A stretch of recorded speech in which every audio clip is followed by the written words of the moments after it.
चलो, जय हिंद दोस्तों। कल के क्वेश्चन बच गए थे 3 सितंबर फर्स्ट शिफ्ट के। हमारी टेक्निकल टीम थोड़ी नींद में आ गई थी उसको कल, तो बचे हुए क्वेश्चन आज करते हैं। देखिए, क्वेश्चन लिखा है 5 छात्रों का औसत वजन कितना है आपके पास? 58 किलोग्राम। 5 स्टूडेंट का एवरेज दिया है 58। आगे लिखा है एक छात्र का वजन 66 किलोग्राम था, पर गलती से कितना पढ़ लिया उसको? 46 पढ़ लिया था।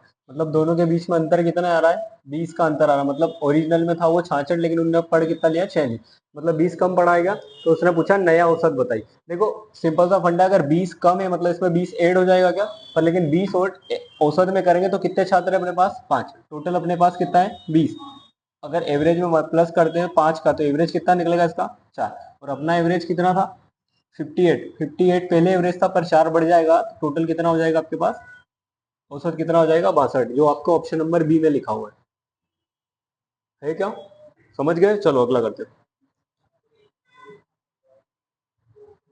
रीजनिंग के क्वेश्चन आ गए रे।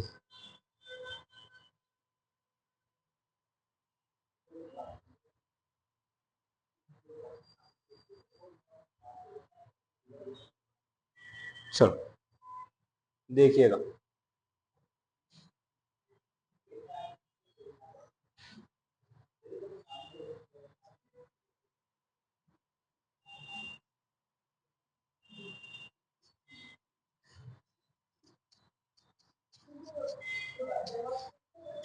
देखिएगा अगला क्वेश्चन दोस्तों।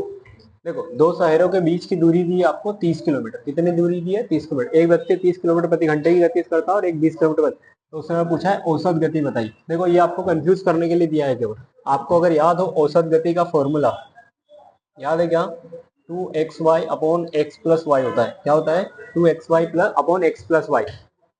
एक्स क्या होता है? मतलब पहली जो अपनी स्पीड है वो एक्स मान लो, दूसरी स्पीड को वाई मान लो, रख दो इस फॉर्मूले में डायरेक्ट। 2 इंटू एक्स कितना हो रहा है अपना? 30, और ये 20, और 30 और 20 कितना हो जाएंगे? 50। जीरो से जीरो गया क्या? 5 छः हो जाएगा 30, 6 दूनी 12 दूना 24। मतलब 24 किलोमीटर प्रति घंटा का उसका एवरेज बनेगा। कितने का बनेगा? 24। ये रहा देखो, ऑप्शन नंबर 2। फॉर्मूला याद रखना पड़ेगा आपको इसके। रीजनिंग के क्वेश्चन है। देखिए दोस्तों, ये अच्छा क्वेश्चन है आपके लिए। ये आपको होमवर्क में मतलब कमेंट में इसका आंसर जरूर देना है। 5/6 लिखा हुआ है, 11/12 लिखा हुआ है, 7/18 और 11/22 भिन्न लिखा हुआ है, और आपको बताना है कि इसमें से सबसे बड़ा भिन्न कौन सा होगा। ये आपको जरूर कमेंट में आंसर देना है इसका। ये तो इतना तो आप कर ही सकते हैं। चलो आगे बढ़ते हैं।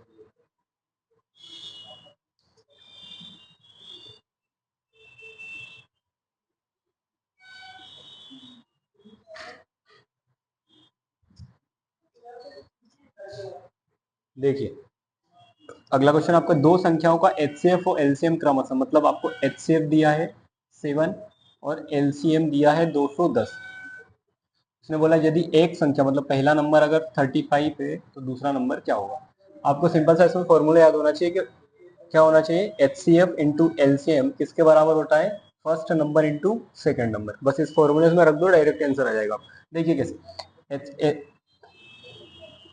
एच सी एफ कितना है? 7, एलसीएम हो गया 210 बराबर फर्स्ट नंबर कितना है?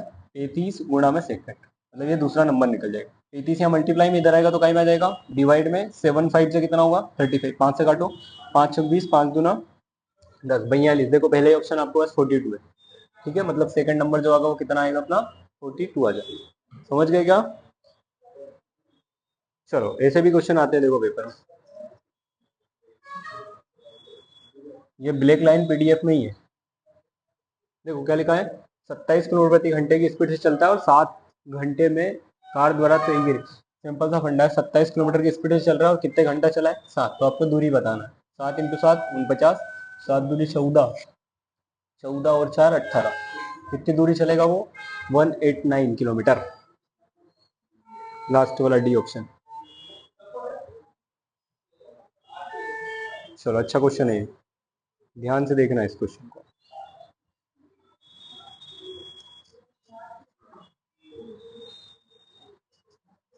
देखिए दोस्तों, एक किसी ट्रेन की लंबाई 200 मीटर है, यहाँ एक सुरंग को पार करती है जो 250 मीटर। आपको पता होना चाहिए जितने भी लेंथ हो प्लेटफॉर्म, सुरंग कुछ भी हो या ट्रेन हो, उसको खुद के पार करना पड़ता है फिर। तो लंबाई कितनी है, 200 मीटर ट्रेन की है और 250 मीटर सुरंग की है। ये 250 मीटर सुरंग की, मतलब टोटल इसको इतने दूरी पार करना है क्या, ठीक है। और ट्रेन की स्पीड कितनी दी है, ट्रेन की स्पीड दी है 30 मीटर पर सेकंड। ये देखो हिंदी में अलग अलग लिखा हुआ है, ये इंग्लिश में लिखा हुआ है 30 मीटर पर सेकंड लिखा है क्या, मतलब 30 की स्पीड दी हुई है। तो आपसे पूछा है कि ट्रेन किस समय तक सुरंग पार कर सकती है। देखो सिंपल सा जोड़ो, 450 अपॉन में आ जाएगा 30, 0 0 गया, 3 से काटेंगे तो कितना आ जाएगा 15 सेकंड। मतलब कितने सेकंड में पार कर देगी वो, 15 सेकंड। ऑप्शन नंबर फर्स्ट आपको 15 सेकंड ही दिया हुआ, देख लीजिए। चलो अगला देखना, चलो अगला क्वेश्चन थोड़ा टिपिकल है लेकिन अच्छा क्वेश्चन है, सिंपल ही है, देखना ध्यान। एक ट्रेन, इसके साथ 45 गाड़ी है। कितनी गाड़ी है, 45, जिनमें से प्रत्येक की लंबाई कितनी, 40। अगर एक की 45 है और टोटल एक की कितनी है, 40 है, तो टोटल कितना हो जाएगा, 45 100 180 होता है क्या, 1800 मीटर। आगे लिखा है जब लंबाई 120 मीटर का इंजन, 120 मीटर का इंजन भी है इसमें, ठीक है। कितने किलोमीटर की स्पीड से चल रहा है वो, 54 किलोमीटर की स्पीड से चल रहा है, आपको स्पीड दे रखी है। आगे लिखा है 1200 मीटर लंबा पुल ट्रेन किस समय गुजरेगा। देखो 1800 तो ट्रेन हो गई, वो इंजन हो गया, और प्लस कितने लिखा है, 1200 मीटर और है आपके पास, मतलब टोटल डिस्टेंस ये पार करना है उसको। और कितनी स्पीड से करना है, इस स्पीड से। देखो टोटल कर लो, 1200 1800 कितने हो जाएंगे, 3120। और किसी इस स्पीड से करना है। अब ध्यान देखो, ये सब आपके पास मीटर में और ये काई में, किलोमीटर में, तो इसको पहले मीटर में कन्वर्ट करना पड़ेगा। काय से गुणा करते हैं अपन, 5/18, 18 से कितना होता है 54, मतलब कितना हो जाएगा, 3 पंजे 15 मीटर पर सेकंड। 15 से काट दो डायरेक्ट, 15 दूना कितना होगा 30, बचेगा क्या एक, 0 15 × 120, मतलब कितने सेकंड लगेंगे उसको, 208 सेकंड है क्या ऑप्शन कही आपका, ये रहा ऑप्शन आपका डी, 208 सेकंड। अगला देखते हैं,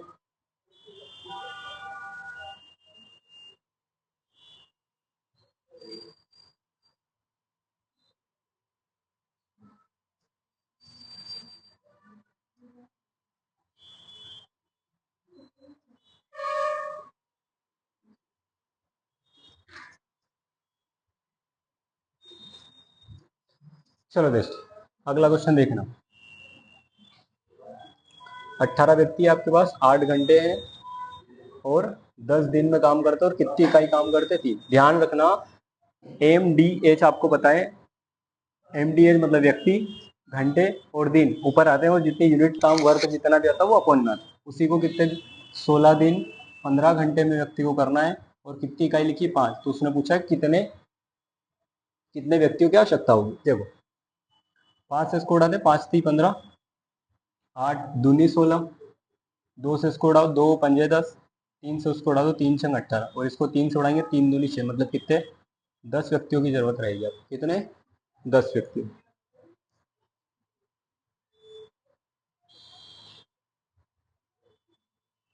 चलो अगला भी सेम क्वेश्चन ऐसे ही दिया था।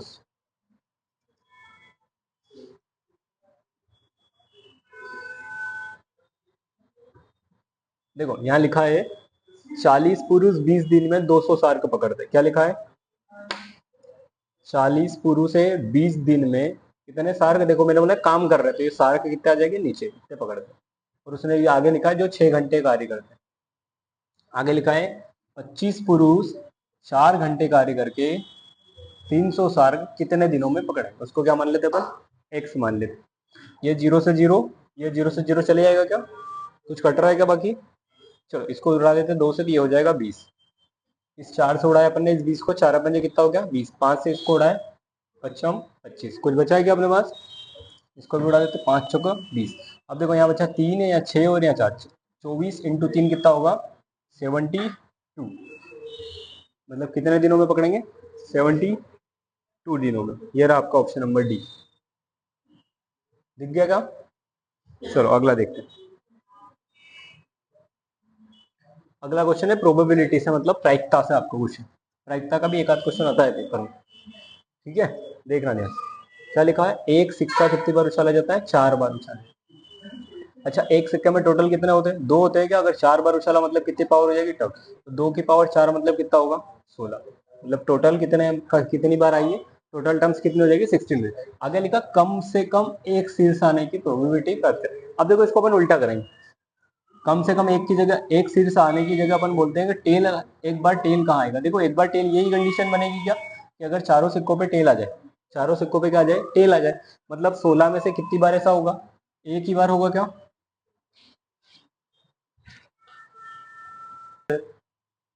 हाँ तो दोस्तों फिर से हमारा प्रोजेक्टर चालू हो चुका है।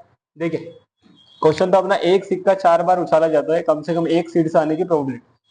देखो एक सिक्के में टोटल कितने पहलू होते हैं, 2, और कितनी बार उछाला है उसको, 4। तो हमें से याद रखना जितनी बार उछाला उसकी पावर लगा, मतलब टोटल आउटकम्स कितने मिल गए अपने को, 16।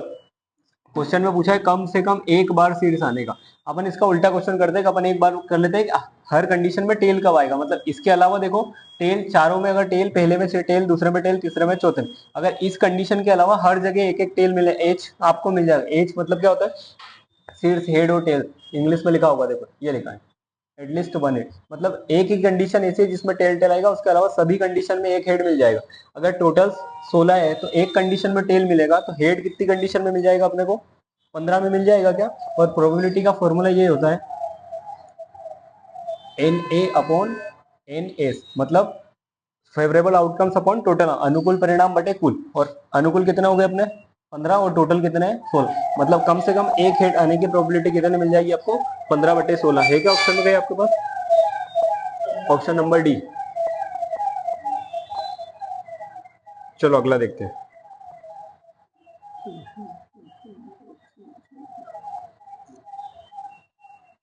अरे यार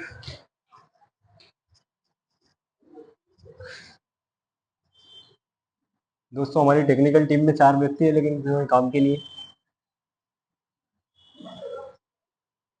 देखो आपसे पूछा है ratio E, ratio A, ratio ई पूछा है। क्या पूछा है, ए रेशियो ई। देखो ध्यान से, आपको दिया है A/B, दिया है 2/3, फिर B/3 देखो साथ में लिख देते अपन, डी, और ये यहाँ तक चलना ई। बी रेशियो कितना, 6/7, और सी कितना है 14/25, और लास्ट में डी रेशियो ई दिया है 1/2। देखो ज्यादा दिमाग लगाने की जरूरत है, जब अपने से ए और ई पूछा है तो केवल ए और ई ही सोल्व करना है अपने को, पूरा कभी सोल्व नहीं करना है। तो देखो यहाँ से पूरा 3 आ जाएगा क्या, यहाँ पे कितना आ जाएगा 7, और यहाँ पे कितना आ जाएगा 25। इधर चलाओगे तो यहाँ 6 आ जाएगा क्या, यहाँ आ जाएगा ये 14, और ये यहाँ आ गया 1। कर दो मल्टीप्लाई जल्दी से। देखो यहाँ 6 × 2 12, और ये 14 × 1 14। इधर करो ऐसे ही, 7 × 3 कितना होगा 21, 25 × 2 कितना होगा 50। अपने से रेशो पूछा तो हो सके इसको सोल्व कर लो। 12 × 14 का रेशियो किससे बताना है अपने को, 21 × 50 से।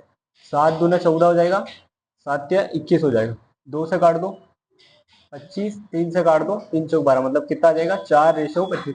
देखो दोस्तों इसमें ये करने की कोई जरूरत नहीं इसको, क्योंकि उसने जो पूछा है उसी को सोल्व करो डायरेक्ट, नहीं तो टाइम बहुत लगेगा। क्या आया आंसर अपना 4/25 है क्या ऑप्शन, ऑप्शन नंबर डी है आपके पास, ये रहा। चलो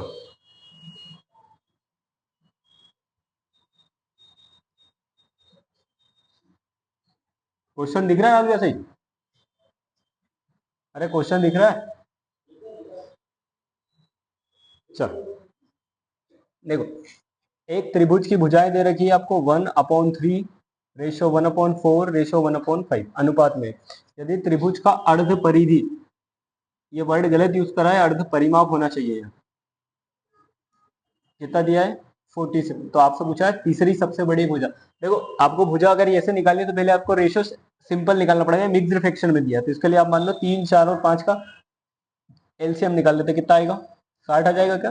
जब 60 से इसको काटोगे तो कितना होगा 20, 4 से काटोगे तो कितना हो जाएगा 15, और 5 से काटोगे तो 12। अब देखो अपने को क्या दिया है उसने, अर्ध परिमाप दिया, तो अपने को इसका अर्ध परिमाप, अगर टोटल परिमाप निकालते तो क्या करते हैं अपन, इनको जोड़ देते हैं, जोड़ दो कितना हो रहा है 47 हो रहा है क्या। लेकिन अब अर्ध परिमाप निकालना तो आधा कर देंगे, जब आधा करोगे तो इसको आएगा 23.5, जो किसके बराबर है अपने पास 47 के। देखो 23.5 का डबल होगा कि 47, मतलब एक यूनिट की वैल्यू क्या आ रही है आपके पास 2 आ रही है। अब क्वेश्चन में पूछा क्या सबसे लंबी भुजा, देखो सबसे लंबी कौन सी इन तीनों में 20 है क्या, तो एक यूनिट की वैल्यू अगर 2 है तो 20 यूनिट की कितनी हो जाएगी, 20 दूना 40। मतलब सबसे लंबी भुजा कितने की हो जाएगी अपनी? ये देखो ऑप्शन नंबर बी है आपके पास। ओके।